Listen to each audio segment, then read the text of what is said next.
இது நோயாளிகளுக்கான நேரம் இந்த நோயாளிகளுக்கான நேரம்னு ஒன்று வச்சிருக்கோம். பார்க்கலாம் எப்போ போய் சேருது. அது இன்னைக்கு பிராக்கெட்ல இப்ப போடணும். நாம நோய்க்கா கலந்துக்கலாமா வேண்டாமா? இல்ல பயம். ஆ, கலந்துக்கலாம். கலந்துக்கலாம்ல.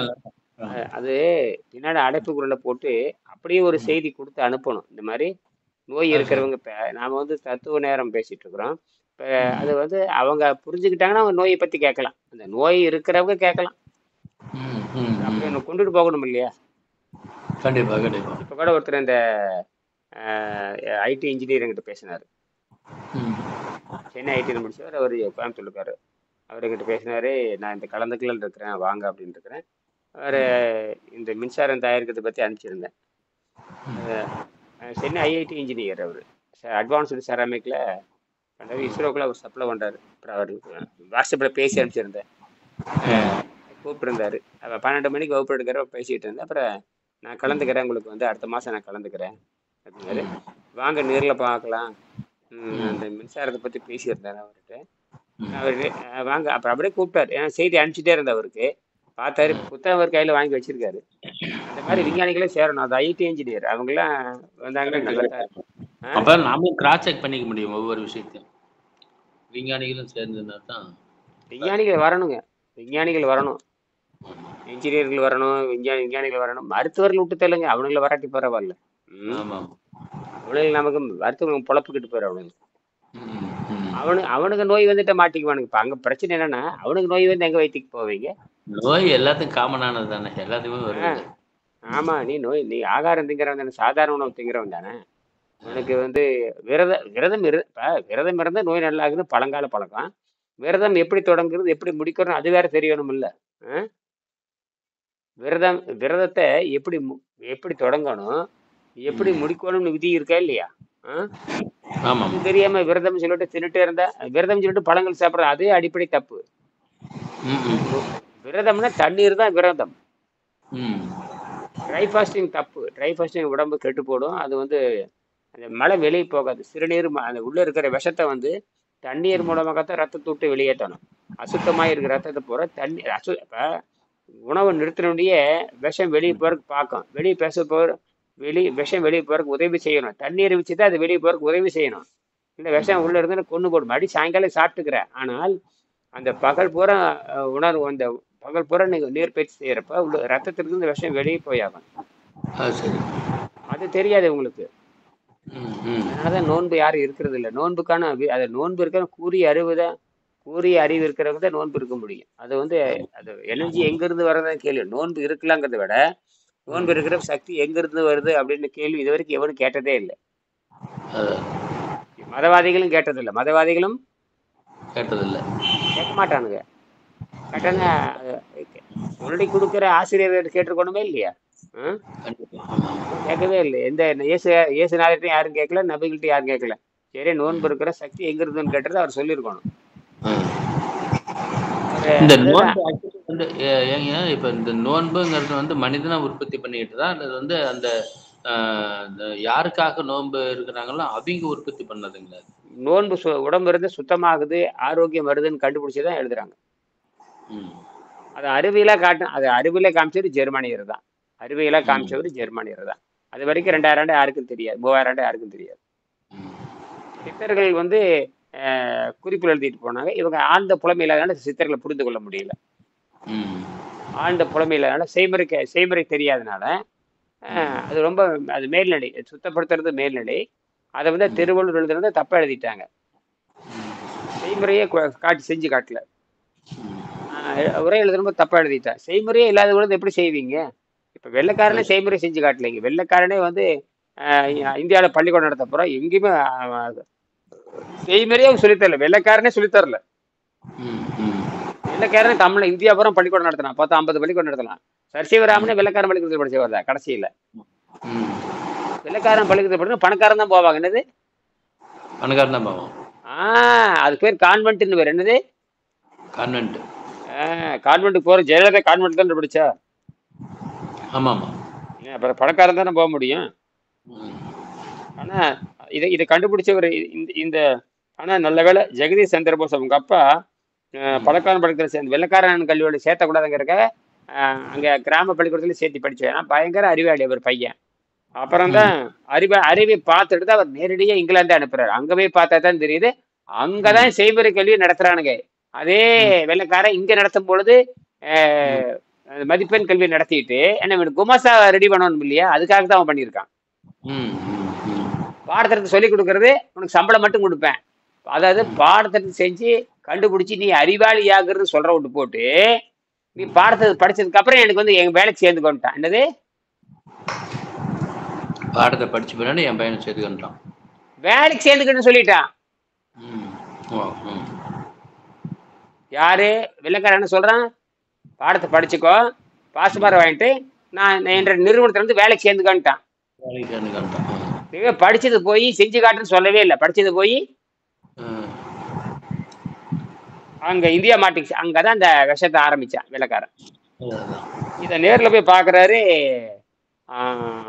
இவர் ஜெகதீஷ் சந்திர போஸ். நேர்ல இங்கிலாந்து போய் பார்க்கும் பொழுது இல்லடா ம். வெள்ளைக்காரன் இங்க வந்து வெறும் பாடத்தை சொல்லி தர்றான், அங்க ம். நேரடியாக செய்முறை சொல்லி தர்றானே, சூழ்ச்சி நடக்குதுன்னு கண்டுபிடிக்கிறாரு. ம். ம். அங்க செய்முறை செஞ்சு காட்டுறாங்க, இங்க செய்முறையே கிடையாது. அதுதான். இதை ஒன்லி கண்டுபிடிக்கிறாரு. ஏட்டுக்கல்வி மட்டுமே. ஏட்டுக்கல்வி மட்டுமே இங்க. ஏன்னா இங்க அறிவாளி வரக்கூடாதுங்கிறதுக்காக தான் பேருக்கு கல்வி கொடுக்கற மாதிரி நாசமாக்கிட்டு போயிட்டான். அதான், அதான், அதான். இவங்க என்ன பண்ண, இந்த குருகுல கல்விங்கிற பேர்ல சாதி மதத்தை அடிப்படையில கொண்டு வந்துட்டாங்க. ம். ம். சாதி மதத்தை கொண்டு நாசம் பண்ணிட்டானுங்க. அவன் என்ன பண்றான், மதிப்பெண் கல்வி கொடுத்தது மொத்த இந்தியாவை அடிமாக்கிட்டு போயிட்டான். ம். ம். கல்வி மதிப்பெண் கல்வி கொடுத்தேன்னு இந்தியாவுக்கு வரும் போறான், இந்த கல்வியாவது கொடுக்குறான்னு சொல்லிட்டு அவன் உள்ள பூந்துட்டான். அதான், அதான். இவங்க சாதி மதத்தை சொல்லிட்டு இவன் கல்வி தரல, சாதி மதத்தை கேவலப்படுத்தி இவன் கல்வி சொல்லி தரல சூழ்ச்சியில. அவன் என்ன பண்ணிட்டான், மொத்தத்தை அடிமையாக இருக்க என்ன பண்ணிட்டான், குமாச கல்வியை கொடுத்து இவனுக்கு நாட்டிய போலான்னு சொல்லிட்டு அறிவாளி மாதிரி வேஷம் போட்டு ஆளை முடிச்சிட்டு போயிட்டான். என்னது, அறிவாளி மாதிரி வேஷம் போட்டு அவர்கிட்ட பாவம் முடிச்சிட்டு போயிட்டான். இதெல்லாம் இந்தியா மாட்டிட்டு சீரழிச்சு சின்னாப்பேரமா இன்னும் முன்னேற முடியும். அதனாலதான் வெள்ளைக்காரன் சொன்னா சரிங்கிற மாதிரி இந்த மாயை உருவாக்கிச்சு உலகம் பூரா. ம். அந்த அளவுக்கு லட்சணத்துல போயிடுச்சு, ஒன்றும் பண்ண முடியாது. ரகுபதி வணக்கம். யாருங்க? வணக்கம் ஐயா, ரகுபதி. வணக்கங்க ஐயா. எங்க இருந்து பேசுறீங்க? ஐயா, திருப்பூர்ல இருந்துங்க ஐயா. நல்லது நல்லது. வணக்கங்க ஆ, வணக்கங்க ஐயா. புத்தகம் வாங்கி படிச்சிட்டீங்களா? புரிஞ்சிருக்கும்னு நினைக்கிறேன். ஆமாங்க ஐயா, படிச்சுட்டு இருக்கிறேங்க ஐயா. நல்லது நல்லது நல்லது. சரிங்க. சரி. இது 30 நாள் பயிற்சி இருக்கு. அது உங்களுக்கு கூகுளில் 30 நாள், ஒரு நாளைக்கு 6 வகுப்பு 7 வகுப்பு இருக்குது. இது வந்து நோய்க்கான நேரம். தத்துவ சரிங்க நேரம்னு ஒரு 5 வகுப்பு இருக்குது. நோய்க்கான நேரம் ஒரு ஒரு 3 வகுப்பு இருக்குது. மொத்தம் 7 வகுப்பு இருக்குது. சரிங்க அது ஐயா. எல்லா நாடுகளுக்கும் போகுது. ஒவ்வொரு நாடுகளுக்கும் ஒவ்வொரு நேரம் வருது. சரிங்க இது பார்க்குறீங்க போகுது. இன்னைக்கு என்ன பண்ணிட்டு இருக்கிறீங்க? ஐயா, நம்ம இங்க கார்மெண்ட்ஸ் ஃபேக்டரி திருப்பூர்லங்க. சொந்த தொழிலா, சம்பளத்துக்கு போறீங்களா? சொந்த தொழிலா? சொந்த தொழில் தாங்க ஐயா, சொந்த தொழில் தாங்க ஐயா. சரி. என்ன என்ன படிச்சீங்க? +2வா? நான் பிஎஸ்சிங்க ஐயா, கெமிஸ்ட்ரி. பிஎஸ்சி கெமிஸ்ட்ரியா, பிசிக்ஸா, கம்ப்யூட்டர் சயின்ஸா? கெமிஸ்ட்ரிங்க.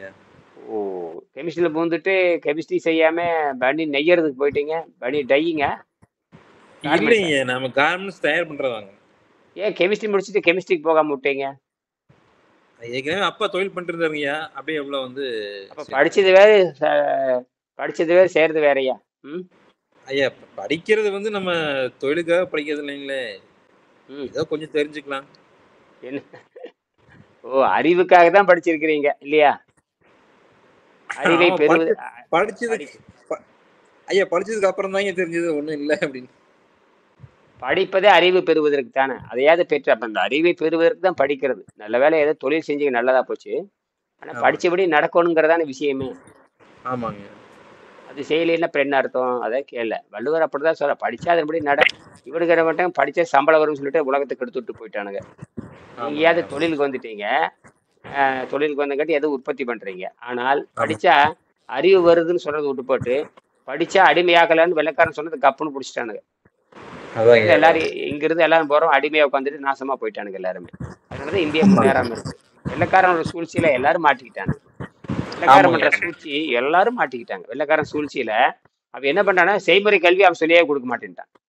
வெள்ளைக்காரன் அறிமுகப்படுத்தும் பொழுது இந்த நாட்டு செய்முறை கல்வி வேண்டான்னு முடிவு பண்ணிட்டான். செய்முறை கல்வி வந்து நீங்க வந்து படிக்கும்போது தியரி தான் படிச்சிருப்பீங்க, செய்முறையே இருக்காது.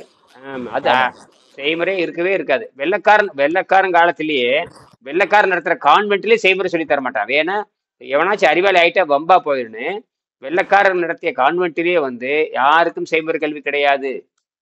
ஆனா அதே நம்ம இங்கிலாந்துல நடக்கிற கான்வென்ட்ல அத்தனை பேர் செய்முறை தான். இங்க தியரியே கிடையாது. தியரி 1%, செய்முறை 99%. அதனால அவங்க அறிவாளி ஆயிட்டானுங்க. அதான் முடிச்சே இந்தியாவை முடிச்சுட்டானுங்க. அதனாலதான் இங்க இருந்து இங்கிலீஷ்னு சட்டம் போடுறானே. இங்கிலீஷ் படிச்சாலும் அறிவு வராது. இங்கிலீஷ் படிச்சாலும் அறிவு வராது. எப்படி வரும்? இங்கிலீஷ் படிச்சு எப்படி இங்கிலீஷ் 100 மதிப்பெண் இங்கிலீஷ்ல 100 மதிப்பெண் வாங்கிட்டு அறிவு வந்துருமான்னு கேட்கறேன். வராதுங்க. எப்படி வரும்? ஏன்னா ஆரோக்கியமா இதுல கிடையாது.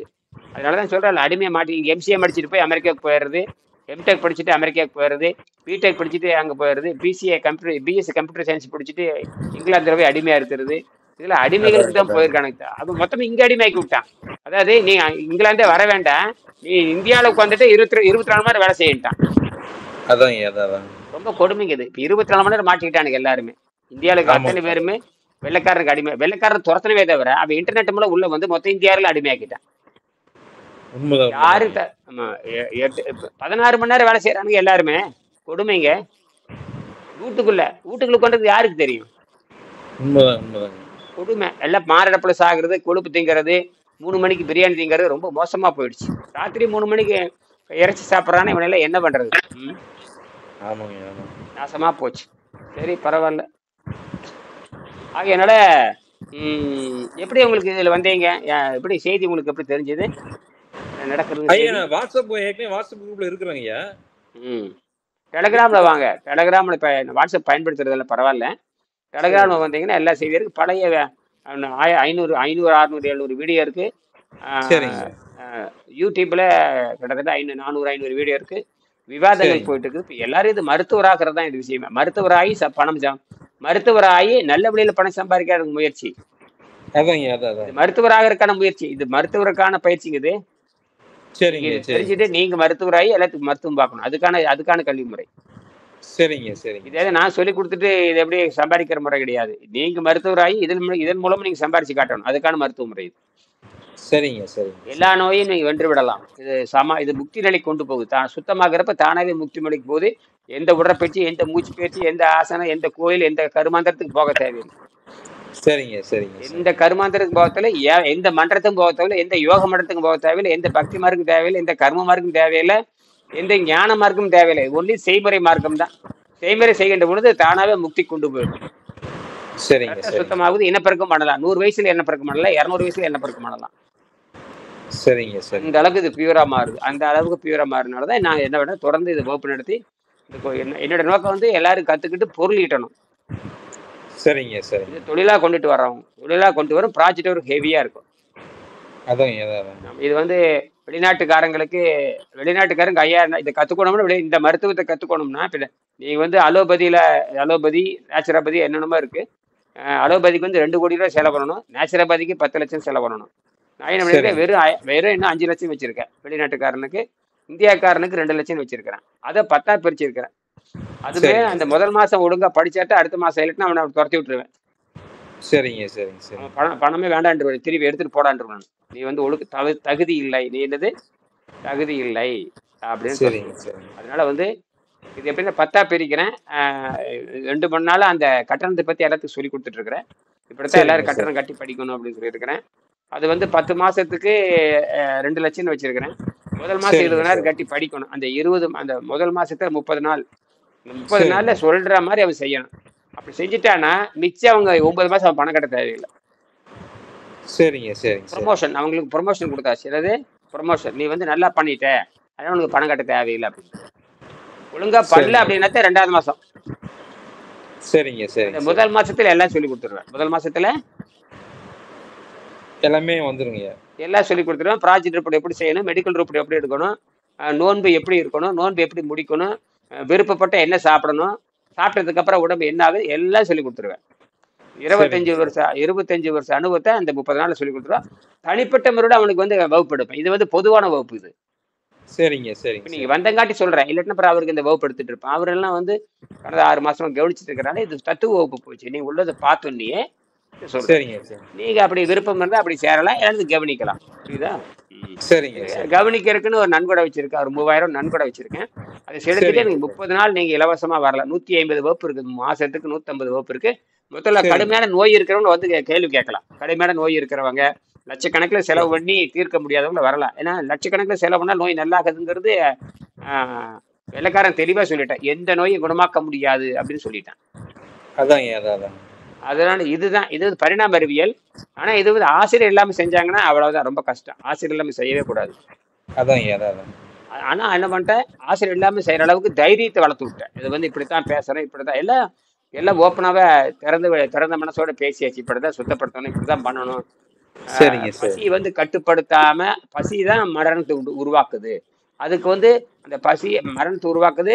மரணத்தை அதிகப்படுத்துற மாதிரி உணவு என்ன, முதல்ல ஏற்கனவே பசிங்கிறது மரணத்தை உருவாக்குறது. அந்த அந்த பசி வரப்போ நீ அந்த மரணத்தை அதிகமா உறுதிப்படுத்துற மாதிரி உணவெல்லாம் போடக்கூடாது.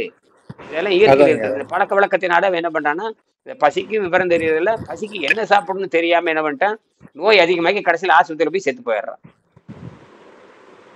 அதாங்க அதான் இந்த யோக மன்றத்தில் இருக்கிறவனே ஆஸ்பத்திரிக்கு போயிடுறான். அப்படி என்ன யோகம்? இப்ப எதுக்கு யோகம் போயிடணும்?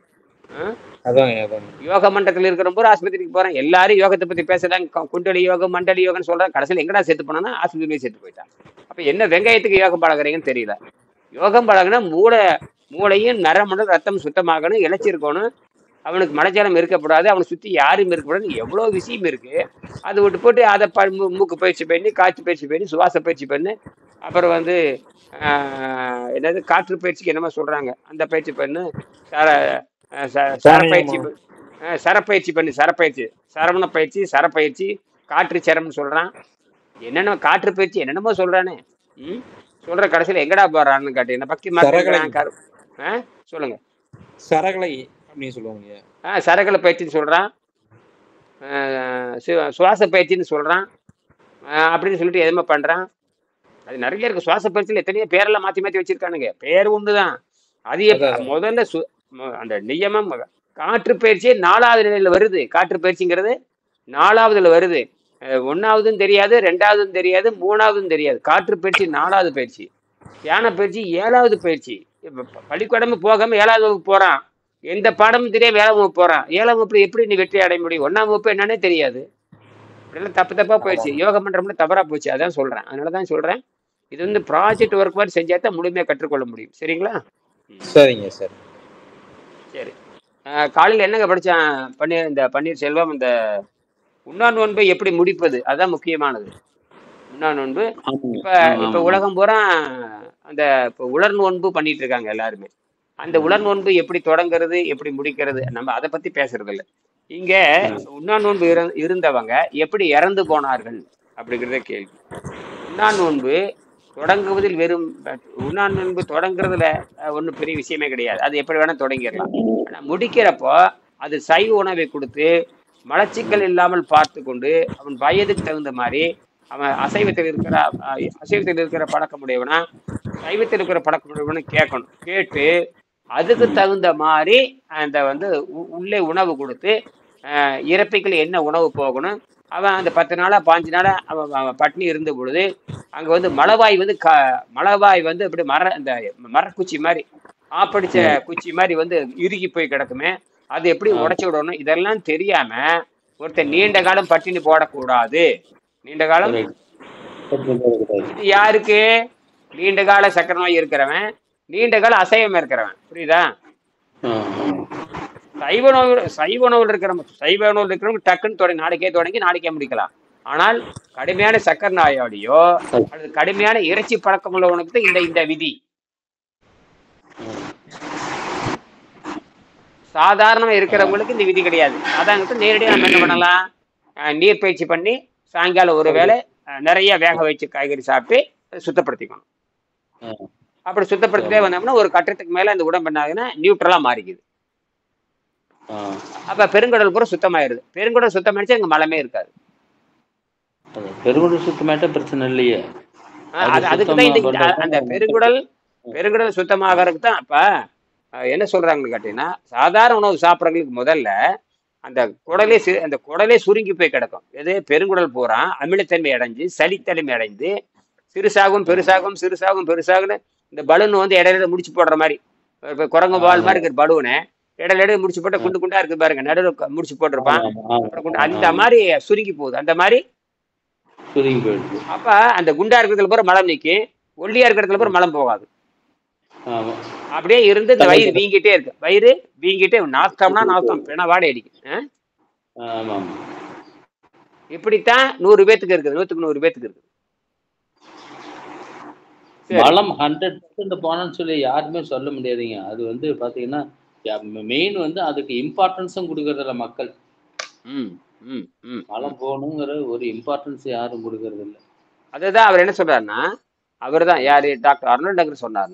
டாக்டர் அர்னால்ட் டெக்ரட் என்ன சொல்றாருன்னா, உலகத்தில் இருக்கிற அத்தனை சமுதாயம், ஒவ்வொருத்தருக்கும் ஒரு சமுதாய பழக்கம் இருக்கும். சமுதாய பழக்கம் அது பக்தி என்னவோ சொல்றாங்க. அந்த சமூகம் இந்த சமூகம் மதத்தை பற்றி பின்பற்றவங்க, ஒரு சமயத்தை பற்றி பின்பற்றவங்க. அவர் பொதுவாக சொல்லுவாரு, அனைத்து சிவிலைசேஷன், ஆல் சிவிலைசேஷன் ஒரு இடத்துல சொல்லியிருப்பாரு.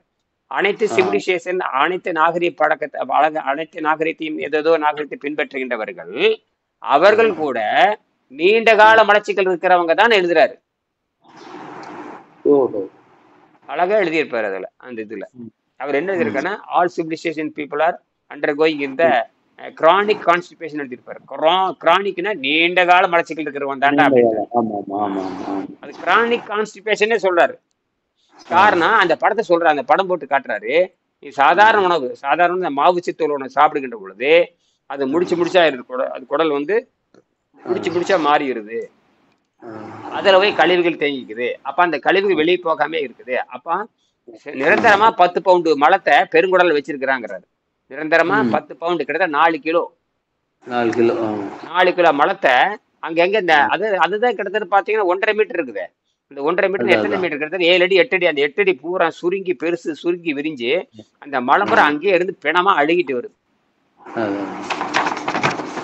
எப்போ சாப்பிட்டது எப்போ வெளி போகுது, எப்போ சாப்பிட்டது எப்போ வெளி போகுது. அது தினசரி போனாலும் கொஞ்சம் நிற்கும். ஆனா வந்து தினசரி யாரு போறாங்க ஃபர்ஸ்ட்? அந்த மாதிரி தான் அவர் அப்படிதான் எழுதுறாரு. ஏன்னா 2வது வந்து ஐரோப்பிய நாடு பூரா இறைச்சி பழக்க முடியாதவங்க, அவ்வளவுதான் அவங்க செத்தான். அதனாலதான் அப்ப ஐரோப்பால இந்த கிட்னி பேஷண்ட், கிட்னின்னு சொல்றாங்களே, சிகேடின்னு சொல்லுவாங்க, எதையுமே திங்க கூடாது. அதனாலதான் அவன் நடுங்குறான். எதையுமே திங்க கூடாதுங்கிறதான் இந்த கிட்னி சீக்கடி வந்துட்டு அவ்வளவுதான் நடுங்கிறது காரணமே. எதுவுமே திங்க முடியாது இல்ல, அதுதான். தின்ன உடனே மூச்சு வாங்குறது, தின்ன உடனே மூச்சு வாங்கு, அப்படியே ஆஸ்பத்திரிக்கு ஓட வேண்டியதுதான். அவன் சொல்றது பாத்தீங்கன்னா தண்ணியே 500 ml மேல குடிக்க வேண்டாங்கிறான். தண்ணியே அதானே, கிட்னி வந்து கிளீன் பண்றதே வந்து தண்ணி, அதையே வந்து அதிகம் குடிக்க கூடாதுன்னா அப்புறம் எப்படி கிட்னி கிளியர் ஆகும்? சிறுநீர் தண்ணி குடிச்சாங்கன்னா உடம்பு கெட்டு போயிரு. தண்ணி குடி எல்லா பக்கம் அடைச்சு கிடக்கும். தண்ணி குடிச்ச உடனேயே முதுகுல நீர் கண்ட இடத்துல அது என்ன பண்ணும்னா எல்லா பக்கம் இது போகவே போகாது. எங்க எல்லா பக்கம் அடைச்சு கிடக்கிறதுனால தண்ணி எங்கேயும் போகாது, சிறுநீரும் போகாது, மலமும் போகாது. இருக்கிற ஒரே இடம் நுரையீரல் தான். இவன் குடிக்கிற தண்ணி நேரம் அங்க போய் ஏறிச்சுன்னா அப்பவே செத்துருவான். ஏன்னா சிறுநீரும் போறதில்ல, மலமும் போறதில்ல, குடிக்கிறதே எங்க போய் சேருமா, இது என்ன பண்ணுவோம், நேரம் நுரையில தள்ளி விட்டுரும். அப்பவே செத்துருவான். நுரையில உடனே நுரையிலுக்கு போயிடும் அப்பவே. அதனாலதான் நான் என்ன சொல்றேன் கேட்டீங்கன்னா, தண்ணீரை வந்து இந்த 500 மில்லி 50ஆ பிரிச்சு குடிச்சுக்கணும். அவ ஓய்வுல தான் இருக்கணும். 6 மாசம் ஓய்வு நிழல்ல தான் இருக்கணும். அவனுக்கு 3 நாளைக்கு ஒருக்காதான் கீரை உணவு, அவ்வளவுதான். கீரை மறுபடியும் 3 நாளைக்கு ஒருக்கதான் கீரை உணவு. யாரு சிறுநீரக ப்ராப்ளம் இருக்கிறீங்களா? ஆமா 3 நாளைக்கு ஒருக்கதான் கீரை உணவு. மத்த நாள் பூரா அவனுக்கு எதுவுமே பட்னி தான் அவனுக்கு. அப்படியே சரியா போய் 3ஆவது நாள்லயே 4ஆவது நாள்லயே 3ஆவது நாள் 4ஆவது நாளே சிறுநீர் வேலை செய்ய ஆரம்பிச்சிடும். தண்ணீர் வந்து 1/2 லிட்டர் குடிச்சிக்கலாம் டெய்லி. ஆமா, அந்த 1/2 லிட்டர் 50ஆ பிரிச்சு குடிக்கணும். கொஞ்சம் 5 மில்லா குடிச்சிட்டு அவ்வளவுதான். தீர்ந்ததுக்கு அப்புறம் கம்முன்னு விட்டுறணும். அந்த மாதிரி 72 மணி நேரம் செஞ்சதுக்கு அப்புறம் அந்த 72 மணி நேரம் கழிச்சுதான் கொஞ்சோண்டு கீரை உணவு. கீரை சோத்தை போட்டு கொஞ்சம் கீரை போட்டு பிணைஞ்சு ஒரு 100 கிராம் 200 கிராம் சாப்பிட்டாலும் முடிச்சு போச்சு, அவ்வளவுதான். அதுக்கப்புறம் மறுபடியும் 3 நாள் 3 நாளுக்கு அப்புறம் தான் ஒரு உணவு. 3 நாளைக்கு அப்புறம் தான் ஒரு உணவு. இதுதான் விஷயம். செஞ்சா சரியா போயிடும். இதாங்க அடிப்படை. சரிங்களா? வேற ஒன்றும் இல்லை. ம். அவனை காப்பாற்றிடலாம். அப்போ மேற்படி மரணம் நிகழ்ந்தது. அதாவது உண்ணாவிரதம் உண்ணாவிரதம் இருந்த காலம் எவ்வளவு நாட்கள் என்பதை பொறுத்தது. அதாவது உண்ணா நோன்பை முடிக்கும் போது சாப்பிடும் ஆகாரம் ரொம்ப ரொம்ப முக்கியமானது. உண்ணா நோன்பை போலவே மிகவும் முக்கியமானது. உண்ணா நோன்பு எப்படி முக்கியமானதோ அந்த சாப்பிடும் உணவும் முடிக்கின்ற பொழுது அதுவும் முக்கியமானது. அது நோயாளி நிலைமையும் உண்ணாவிரம் இருந்த காலம் எவ்வளவு நாட்கள் என்பதையும் பொறுத்தது. மரணத்தில் முடிந்த கீழ்கண்ட இரண்டு நோயாளிகள் சம்பந்தமாக விவரங்களை நான் தருகிறேன். இது வந்து டாக்டர் அர்னால்ட் எழுதுறாரு. மேற்படி மரணம் நிகழ்ந்தது உபவாசத்தினால் அல்ல. உபவாசம் தவறான உணவால் முடிக்கப்பட்டதன் காரணமாக அவர்கள் இறந்து விட்டார்கள். ஒரு முழு அசைவ உணவுக்காரர் சக்கரை நோயினால் பாதிக்கப்பட்டவர். முழு அசைவனா அசைவம் தான் திம்பான். சர்க்கரை வியாதியினால் துன்பப்பட்டவர். தன்னுடைய ஒரு வாரம் அவன் என்ன பண்றான், ஒரு வாரம் உண்ணா நோன்பு இருக்கிறான். ஒரு வார உபவாசத்தை முடிச்சுக்கிட்டு அவன் சாப்பிடும்போது பேரிச்சம்பழத்தை சாப்பிட்டுட்டான். பேரிச்சம்பழம் சாப்பிட்ட உடனே அதனால ஏற்பட்ட எதிர்வினைவால் அவன் இறந்துட்டான். ரெண்டாவது, ஒரு 60 வயது மனிதர். இவரு 30 நாள் உண்ணா நோன்பு இருக்காரு. 30 நாள் உண்ணா நோன்பு இருக்காரு. 30 நாள். அவர் வந்து அவரோட உபவாசம் இருந்த காலம் ஏறத்தாழ 28 நாட்கள். அவர் வந்து 60 வயது மனிதர். நீண்ட கால உபவாசம் இருந்தவர். அவருடைய முதல் உணவு சைவ உணவுங்கிற பேர்ல உருளைக்கிழங்கு தின்னுட்டான். உருளைக்கிழங்கு 2 பேரும். ஆமா, சைவ உணவு வகையான வேக வைத்த உருளைக்கிழங்கை சாப்பிட்டார். மேற்படி தவறான முதல் உணவில் தொந்தரவால் அவருடைய உடலை அறுத்து பரிசோதித்தில் அவருடைய உபவாசத்தால் சுருங்கி போன குடல் நாரி போய் சுருங்கி போய் கிடக்குது. அசைவம் சாப்பிட்டாவே சுருங்கி போய் கிடக்கும் இல்லையா? அதே வெளி போகல. சும்மா பட்னி போட்டுட்டு அப்படியே இருந்திருக்கான். அதுவும் வெளி போகல. அவன் சாப்பிட்ட உணவு என்ன ஆகி போச்சுன்னா பேரிச்சம்பழத்தை சாப்பிட்ருக்கான். பேரிச்சம்பழம் என்ன, பழச்சக்கரையில் சக்கரை பூரா சேர்ந்து அந்த ஏற்கனவே அசைவ கழிவோடு சேர்ந்து கருமையான விஷமாக மாறி கார்பனிக் ஆசிட்டா மாறி அவனை கொண்டு போடுச்சு. அதான் அங்க பழைய கழிவு இருக்குல்ல, அந்த பழைய கழிவோட சேர்ந்து இது பழச்சக்கரை சேர்ந்து கார்போனிக் ஆசிட்டா ஹெவி கார்பன், அது ஏற்கனவே மட கார்பன். இதுல இருக்கிற சர்க்கரை அதுவும் சேர்ந்துருச்சு. அதுவும் சேர்ந்து விஷமா மாதிரி ஆளை கொண்டு போடுச்சு. பழம் நல்லது செய்ய போய் தீமையா மாறிடுது. நல்லது செய்ய வேண்டிய பழம் நல்லதுதான் செய்யும். அது சாப்பிட்ட முறை சரியானதா இல்லையே, அதனால வந்து டிஸ்டர்ப் அவன் செத்து போயிட்டான். ஆக அதான் அவருடைய உபவாசத்தால் சுருங்கிய குடலில் மேற்படி வேக வைத்த அவருடைய கிழங்குகள் கடினமான சளியினால் சூழப்பட்டிருந்ததால் குடலின் ஒரு பகுதி வெட்டி எடுக்கப்பட்டது. அந்த உருளைக்கிழங்கு சாப்பிட்டுன்னு பார்த்தீங்கன்னா உருளைக்கிழங்கு சுற்றி சளி இருந்திருக்குது. பரிசோதத்தில் அவருடைய உபவாசத்தால் சுருங்கிய குடலில் மேற்படி வேக வைத்த உருளைக்கிழங்குகள் கடினமான சளியால் சூழப்பட்டிருந்ததால் குடலின் ஒரு பகுதி வெட்டி எடுக்கப்பட்டது. மேற்படி அறுவை சிகிச்சை முடிந்தவுடன் அந்த நபர் இறந்து விட்டார்.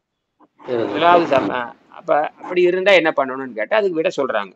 அப்படி இருந்தா அவனுக்கு என்ன பண்ணணும்னு கேட்டா இப்படி பண்ணியிருக்கணும். முதலாவது சம்பவத்தில் அந்த அசை உணவுக்காரரின் வயிற்றில் பழைய கடுமையான விஷயங்கள் வெளியே வந்து தங்கி இருந்தது.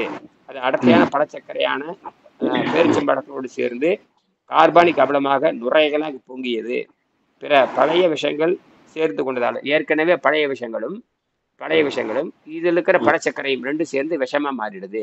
அதாவது உள்ள போன பழச்சக்கரை வந்து நல்லதுதான் பண்ணும். ஆனால் விஷத்தேர சேரும் பொழுது கார்போனிக் ஆசிட் சேர்ந்து இந்த விஷம் சேர்ந்து பொங்கி மேல மாரடைப்பு எது வேணும் உண்டாயிரும். நல்லது செய்யற பழச்சக்கரை போய் தீமை செய்ய ஆரம்பிச்சிருச்சு. ஏன்னா ஏற்கனவே பழைய விஷம் இருந்தது இல்லை, அந்த பழைய விஷயத்தோடு சேர்ந்து அது மாறிடுது. நல்லது செய்ய போய் தீமையா மாறிடு. ஏன்னா அங்க ஏற்கனவே பழசு இருந்திருக்கு. சாக்கடையில கொண்டு சந்தனத்தை போட்ட மாதிரி. சந்தனத்தை போட்ட சந்தனம் தான் நான் தெரியும். அதுதான் அதேதான். பொங்கியதாலும் பிற பழைய விஷங்கள் சேர்ந்து கொண்டதாலும் ஏற்பட்ட அதிர்ச்சியை தாங்க முடியாத காரணத்தினால் மரணம் நிகழ்ந்தது. மேற்படி முதல் சம்பவத்தில் தக்க புத்திமதி இருந்திருக்க வேண்டும். கீழ்கண்டவாறு இருந்திருக்க வேண்டும். முதலில் பேதி கொடுத்துருக்கணும். அவன் என்ன பண்றான், நிறுத்துறானா உடனே கடுமையான லக்ஸா பேதி கொடுத்துருக்கணும். மலவாயை உடச்சு விட்டுருக்கணும். அது செய்யல. முதல் பேதிக்கு கொடுத்திருக்க வேண்டும். பிறகு வேக வைத்த ஸ்டார்ச் இல்லாத காய்கறிகள். அவனுக்கு என்ன பண்ணியிருக்கான், இந்த சைவ உணவுக்காரனுக்கு இந்த அசைவம் சாப்பிட்டு மாதிரி அவனுக்கு என்ன கொடுத்துருக்கானோ, வேக வைத்த ஸ்டார்ச் இல்லாத காய்கறிகளை வேக வச்சு கொடுத்துருக்கணும். மலத்தை உடைச்சிட்டு இருக்கணும். முதல்ல வந்து என்ன பண்ணோம்னா, மலத்தை 5 நாள் இருந்துட்டே போதும். ஆமா, மலச்சிக்கலை போக்கி இருக்கணும். அப்ப வந்து மலச்சிக்கல் போகிற மாதிரி என்ன பண்ண, பேதிக்கு கொடுத்துருக்கணும், கடுமையான பேதி கொடுத்துருக்கணும், வாயு வழியை பேதி கொடுத்துருக்கணும், பேதி கொடுத்து மலத்தை உடைச்சிருக்கணும். மலத்தை அது குடைச்சதுக்கு அப்புறம் அவன் காய்கறி வேக வைத்த காய்கறி கொடுத்துருக்கணும். இதுதான் அடிப்படை. பேதிக்கு கொடுத்துருக்க வேண்டும். பிறகு வேக வைத்த ஸ்டார்ச் இல்லை, அது ஒரு நாள்லயே தெரிஞ்சிடும். தண்ணி கிணி எல்லாம் குடிச்சிருக்கணும். அவன் காய்கறிகளும் ஒரு சிறிய பிரெட்டும் கொடுத்துருக்க வேண்டும். உபவாசத்தை முடிக்கும் போது நீண்ட காலத்திற்கு பழங்களை உண்ணக்கூடாது. அவரே சொல்றாரு, உபவாசத்தை முடிக்கிறப்போ நீண்ட காலத்துக்கு பழங்களை உண்ணக்கூடாது. டாக்டர் அர்னால்டு சொல்றாரு. இப்ப நிறைய பேர் எங்கிட்ட பயிற்சி வரப்ப எனக்கு பழங்கள் சாப்பிடலாமா, பழங்கள் சாப்பிடுவாங்க. அட போட முண்டங்களான்னு சொல்லிடுறது. ஐயோ அதெல்லாம் திங்காதடா அப்படிங்கிறது. நிறைய பேர் கேட்பாங்க உள்ள வர்றப்ப, பழங்கள் சாப்பிடலாமான்னு. ஒரு வெங்காயம் சாப்பிட்டான்னு போய்தான். முதல்ல வந்து குடலை இதுக்கே 1 மாசம் ஆயிரும். 1 மாசம் பழகிட்டு அப்புறம் கொடுக்கலாம். 1 மாசமாவது அவன் காய்கறி சாப்பிட்டு அவன் அந்த 30 நாளாவது காய்கறி சாப்பிட்டு மலம் போனேன் என்று உறுதி செய்யப்பட வேண்டும் சொல்லியிருக்கேன். அது உறுதி செஞ்சு பெருங்குடல் சுத்தமானதுக்கு அப்புறம் பழச்சக்கறி கொடுக்கலாம். சரிங்களா? சரிங்க ஐயா, மேடம் பேசுவேன். நன்றி. சரி, நன்றி.